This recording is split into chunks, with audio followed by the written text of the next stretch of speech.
Welcome back. It's Picking Winners with the Cheezeman. Week number 18, the last week of the NFL season 2023. Oh, man. It's like the worst day of the year, isn't it? One of the worst days of the year.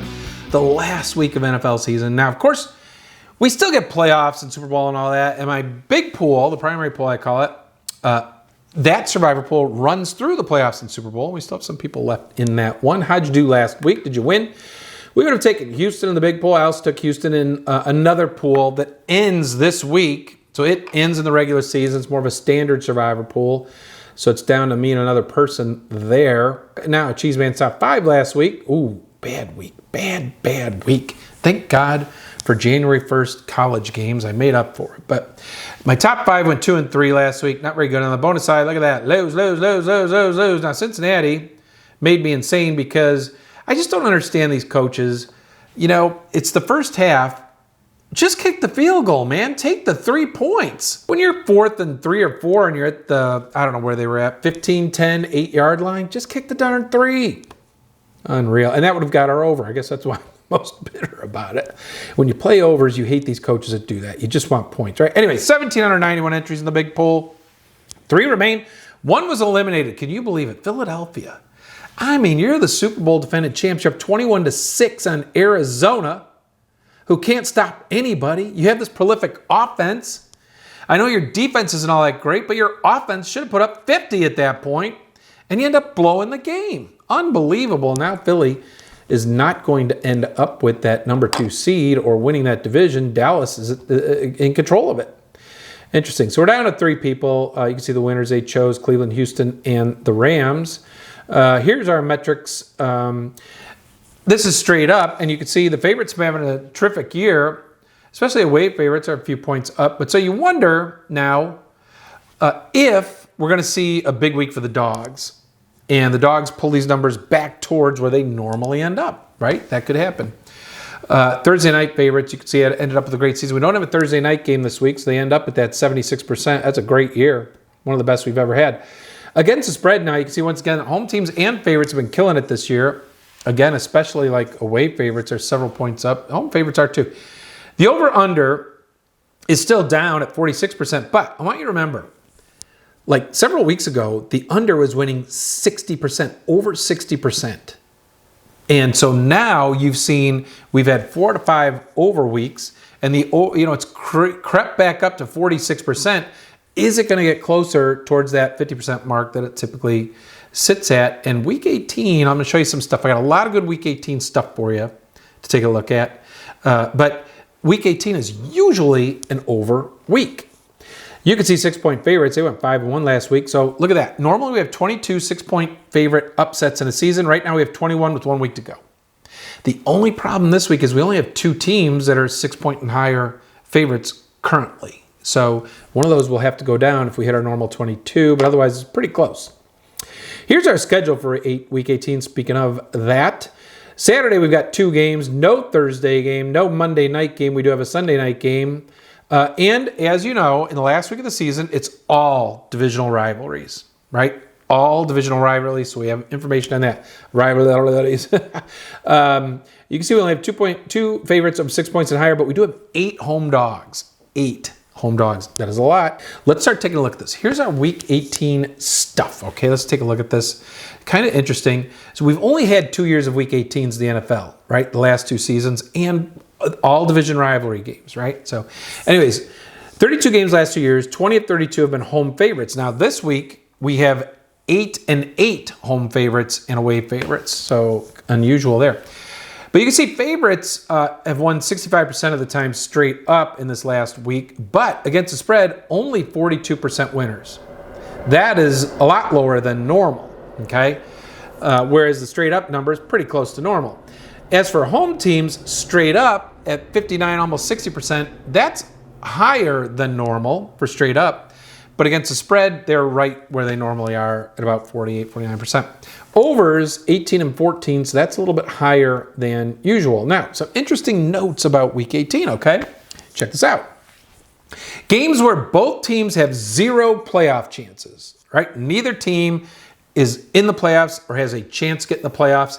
They go 5-2 to the over. And if you think about it, what's going on in these games? Number one, the coaches can play riskier, looser. They'll go for it on a lot of fourth downs. They'll do a lot of fake kicks. They're playing a lot of young guys, seeing if they can play, which leads to defensive errors, right? A lot of mistakes. So these games can go over. And this week we have 2 of those. The Jets at New England, which has an over-under at 30.5. If this were week 10, I'd probably play the under. But on week 18, I'm going over there. And then Denver at Vegas. So just something to think about there. And then when you have situations where only the home team has a playoff implication and the road team does not, you could see the home team is 6-2 straight up. So they go out, get their win, make the playoffs or improve their seed or whatever it is. But they're only 3-5 to the over. So usually what happens there, the home team just gets out and gets ahead, grinds out the game. The away team starts putting in, backups and young guys to see if they can play. This week we have one of those, Chicago at Green Bay. Now what's interesting here is I think Chicago's going to play. Chicago's won 5 of 7, could be 7 of 7. So I think, Chicago does not like Green Bay. I think it's going to end up being a really good game here and probably won't play out like the past. Now here's only away teams have a playoff hope or a change in circumstance. Those favorites are 9-3, but the overs are 7-5. So in these cases, the home team tends to score a bit more as the dog. And then the away team typically jumps out, gets the victory, obviously, as you can see by the favorite number there. And you can see this week we have 6 of those games, 6 of them. So the favorites go 9-3 straight up typically, and they're 7-5 to the over typically, so a little edge there. Here's some interesting things around week 18 scoring. The graph at the top shows you the range of the total, the OU number, right? And how many games we have in those numbers, and then the actual number of games where the scores finish in that range. So for example, you can see the top line where the OU is less than 40. And we have a bunch of those this week. We've had 7 of those games in the last 2 years. We've had 12 games score less than 40 points total. What's interesting here is you can see between 40 and 49.5, 24 of the 32 games, that's where their total has set, right? However, only 6 scores have finished there. We've had a lot of games, 14, almost half the games, go over 50 points. That's a lot of points. That's a lot of scoring, especially for this year in the year of the under. And on the other side of the extreme, right, we've had 12 of the 32 go under 40. And you could see below there at the bottom, actually 4 games have gone under 30. So on the one extreme, way low. And 5 games have gone over 60, so way high. So what I'm saying is we don't get many in that normal 40 to 50 range. We get a whole bunch over 50 and a whole bunch under 40. So just think about that. We're going to play a little game later on here. Okay, now this is going back the last 5 years of the last week of the season, and that's when we started the division rivalry schedule in the NFL. So these are all division rivalry games, okay? So here's your over-unders by division in that time span. Overall, over-unders have done really well the last week of the season. Now you can see the AFC, every division 6-4. NFC now, the 2 big ones, the NFC South and the NFC West have very good over records. The NFC East, only division with a better record for the under, okay? Now, by team, the best teams over-unders in the last 5 seasons, Kansas City, Seattle, Buffalo, 4-1 to the over. On the underside, Arizona's 5-0 to the under.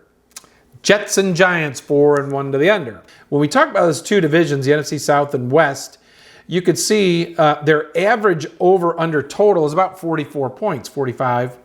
But their average score per game is way up there, almost 50 points for the South, over 50 points for the West. All of the divisions average at least 46 points a game in the last week, except the AFC North, which only average around 41 points a game. The AFC North has tight, tough games usually, but they were still 6-4 to the over because their OUs were set low. All right. Here's something interesting about favorites. Okay, last 5 years, last game of the season.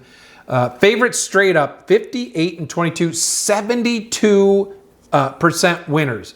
That is way high, okay? And you can see the AFC West, 9-1 favorites win. NFC West, 8-2 the favorites win. So huge discrepancy here, favorites dominating in those divisions. Now, however, here's something crazy. Last 5 years, the favorites against the spread. So the favorites straight up, 72% winners, a huge amount. But the favorites against the spread, look at that number, 44.87. That is way low. That's 4 or 5 points below normal. So interesting thing there. Some notables. The best team division against the spread, the AFC East. Favorites against spread, 7-3 in the AFC East. The worst divisions against the spread, AFC North, the favorites are 2-8 against spread. NFC North, 3-7 against spread. AFC South, 3-7 against the spread. Those are the favorites against the spread down there, okay? Home teams, last 5 years, home teams straight up. You can see 51% winners. Normally they're at around 55. So a little different there. The best divisions, AFC East and AFC North, 8-2 as home teams straight up, okay? Last 5 years, home teams against the spread, you can see right about 50%, pretty much right where they normally are at. The notables, the best division against the spread, home teams, AFC East, you can see at 8-2. Of course, we have Miami at home against Buffalo. That's a big one. The worst division for home teams against the spread, the AFC North, 3-7. Top teams in play for Survivor this week. We're just going to buzz through them quickly. Our number one choice is going to be Dallas. They have a chance at the number 2 seed and winning the NFC East. Gives them 2 home games in the playoffs. They should go into Washington and just roll them. They should destroy them. Washington's defense is 32nd lead. Dallas's offense is insane good. Now, I'm sure Dallas and Philadelphia play at the same time. I guarantee they'll be scoreboard watching. So if Dallas gets off to a big lead, Philly probably puts their backups in because it won't matter for them if they win or lose at that point. That's something to watch for. On the other side, Dallas has to win to get that seed. If they lose, Philly will play, right? Anyways, the number 2 game, we're taking Tampa Bay at Carolina. Tampa Bay has to win this game to win the division, make the playoffs. After that bumble last week, they looked awful. They should go to Carolina, win. Number 3, we put Philadelphia, but again, they're going to be scoreboard watching. Now, they beat the Giants a couple of weeks ago, and even when they had errors and let the Giants in the game. We expect Philadelphia to get it right this time, especially after losing to a lousy Arizona team. I think there's some disgruntled players on that team who are going, let's freaking get this going. So I could see Philly, even though they could rest guys, especially if they see Dallas get a lead, I could see Philly wanting to just win this game and get themselves together here. Number 4, Jacksonville at Tennessee. Now, Mike Vrabel, I love him as a coach. He said he's playing his guys, and they're going out to win. And Tennessee does play better at home. But Jacksonville's offense is probably too good here. Should end up beating Tennessee and getting that playoff spot. If Jacksonville loses, they may not make the playoffs. Seattle at Arizona. Seattle needs to win to get in. You're going against Arizona, one of the worst defenses in the league. Even though they beat Philly last week, Seattle's got to have this one. They have a better offense. They seem to be getting healthy. Look for Kenny Walker to have a nice game here. All right, our non-playoff team in play options. At number 6, we put New England. And that's probably all I'm using Survivor this week, just because it's who I have left in the primary pool. But I just think, first of all, New England's played better the last few weeks. And Bill Belichick doesn't like losing ever. His guys are going to play. And he hates losing to the Jets. Hates it. The Jets, on the other hand, Robert Saleh has already been told he's job safe next year. And if they get behind, they may rest some guys. Who knows? In the meantime, New Orleans, they have to win. Both Atlanta and New Orleans have a shot at the playoffs. Winner has a shot. Loser's definitely out. New Orleans is at home. They played really well last week in beating Tampa Bay. Atlanta has been floundering down the stretch here. And so I expect New Orleans to get out, get after them, and roll in this game. The only issue there is New Orleans' run defense is a little bit leaky, and Atlanta's rush offense is what they depend upon. So the maybe games, we start off there with Detroit, and I say Detroit because, first of all, Minnesota, I think, is starting the young kid again, Jaron Hall, who did not play well at all last week. Detroit and Dan Campbell are angry about last week. They should have won that game. They deserve to. But anyways, he said they're coming home, they're going to play, and they're going to win this game. So Detroit's a much better team than Minnesota, especially at home, and I expect them to roll here. Las Vegas at home has been playing really well. Denver not going with Russell Wilson again.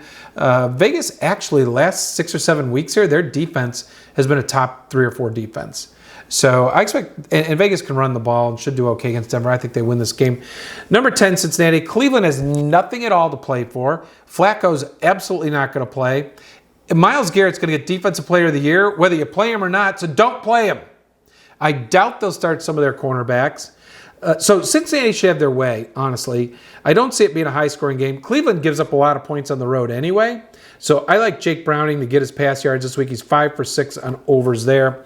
And I like Cincinnati to win here. 11, we're looking at Pittsburgh. And once again, Baltimore's nothing to play for. I doubt Lamar Jackson plays. In fact, I think they already announced he won't. You've got Tyler Huntley there as a decent backup quarterback. So the offense could still move the ball pretty well. But if he rests his key defensive starters, and he should, Pittsburgh should end up winning this game. They need it for a playoff spot. Number 12, we're looking at Buffalo. I mean, Buffalo handled Miami pretty easily last time. Miami has struggled against all the good teams except for their win over Dallas, who struggles against good teams. Buffalo has to win this to make the playoffs. If they lose, there's a strong opportunity. If Jacksonville wins and Pittsburgh wins, Buffalo will be out of the playoffs. They've got to win this game. They've been on fire. They played well enough. I think they come in and get it done here. Miami does not have to win to make the playoffs. So, if Buffalo's ahead late, who knows what happens here. And then our final choice on this list is Green Bay. Now, actually, I think Chicago, we saw what happened last year with Green Bay. They had to beat Detroit last game of the season, last at night. They knew all the results, and Detroit came in and smacked them. And I think Eberflus has the Bears playing so well and in the same mode of Dan Campbell, and I think Chicago next year can take a Detroit-style step up. This is not going to be an easy one for Green Bay like last week. This could be a pretty good game. Maybe it should be in the riskies. But anyways, there's our risky games. Houston at Indy, that one is straight up for a playoff spot. Winners in, losers out, pretty much. Rams at San Francisco, it's going to be Carson Wentz back up against Darnold. Sam Darnold back up. McCaffrey's not playing. I doubt Kyron Williams is playing. Cooper Kupp's probably not playing. Puka Nacua is going to break the wide receiver rookie record in receiving yards, but once he does, I imagine he'll sit out. But here's the thing. You're going to have a lot of backups playing, but you have competent quarterbacks. Carson Wentz and Sam Darnold, they're not your favorites to start, but as backups, they're pretty good. The OU is only 40.5. I think that game's going over. Kansas City at the Chargers. And once again here, I think Kansas City's defense is really good. I can't imagine them playing their key starters. They have nothing to play for. I think that game goes over. They have a low OU total right now. So here's what I'm looking at in the primary poll. Based on what I have left, I would take New England. I think Bill Belichick wins this game. He doesn't like the Jets. He always beats them typically. And I think he will try to romp. You can see the other potential options there. I think I would stick with New England on this one. Now, in my other pool, I have a lot of different options. And I'm probably not choosing New England because I have some others that might be a little bit better, but I'm not going to say who I'm choosing this week. Let's take a look at this little exercise. Week 18 over under, all right? Now, based upon all the data I gave you, okay, and here's some interesting notes, all right? When the over is 47.5 or higher, overs are 11-2. This is in the last 5 years. Last game of the season. When the overs are 40 or 40.5, 5-0 for some crazy reason. Okay, 5-0. When the OU is under 40, it's pretty much a 50-50 dead split over under. When the OU is between 41 and 43.5, that should be, the over is 2-8. So that is an under zone. And as we talked about at the bottom row there, we've had 38% of games with a score total under 40. We've only had 19% between 40 and 50, and then 50 and over, 43%. We threw all those crazy numbers and the teams who are best at overs and best at unders into a whole program and came out with this kind of information. Now, you could change these. You could make your own decisions on what you think are going over and under. We put it as having an over week of 10-6. You might make it 9-7. You may make it something completely different. But based on the data, this is what we came up with. And so this is where we're looking at these games to go. And you can see some notables. I mean, one of the big ones is Houston at Indy. Love that game to go over. I think it turns into a shootout. These teams played a 51 early in the season. As we mentioned, 43% of the games go over 50 points.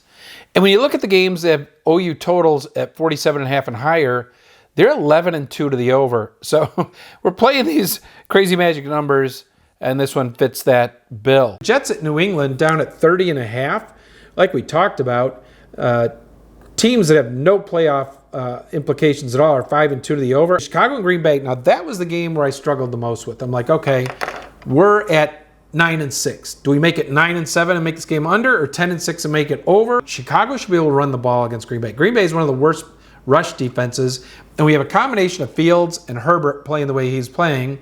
And then you got DJ Moore over here doing his thing. I think Chicago's going to score some points. I know Green Bay should score some points. Can't see the Chargers, even though you got backups playing for the Chiefs. you're going to have backups on defense too, which makes their defense more susceptible to getting scored on.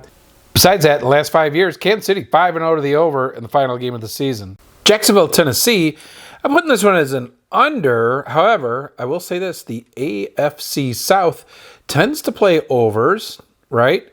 And Tennessee at home is much better than on the road. They average closer to 25 points a game at home. So if Tennessee does do what they should do at home and score some points, then Jacksonville, if they win the game, is going to score some points, and that game will go over. So maybe we flip-flop the Chicago-Green Bay game, make that an under, and take Jacksonville, Tennessee, and make that one an over. I'll let you decide. Dallas and Washington, I think, goes over. So as we look at our top 5 plays this week, my favorite play is going to be New England, -2. Like I said, I think Belichick gets his win.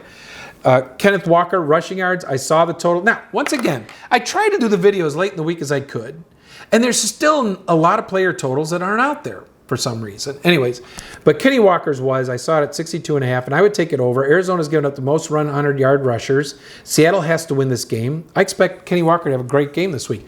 Dallas, Washington, over. Look, Dallas has to win this game to secure that number 2 seed. If they lose and Philly wins, Philly passes them, right? Dallas is going to score in the 30s themselves. And then, of course, Sam Howell and Washington tend to put up points at the end of the game and come back a bit. So I think this game goes way over 45.5. Rachaad White rushing over 70.5 yards. Carolina, one of the worst against the run. Very good against the pass. I look for Tampa to just let Rachaad White do his thing.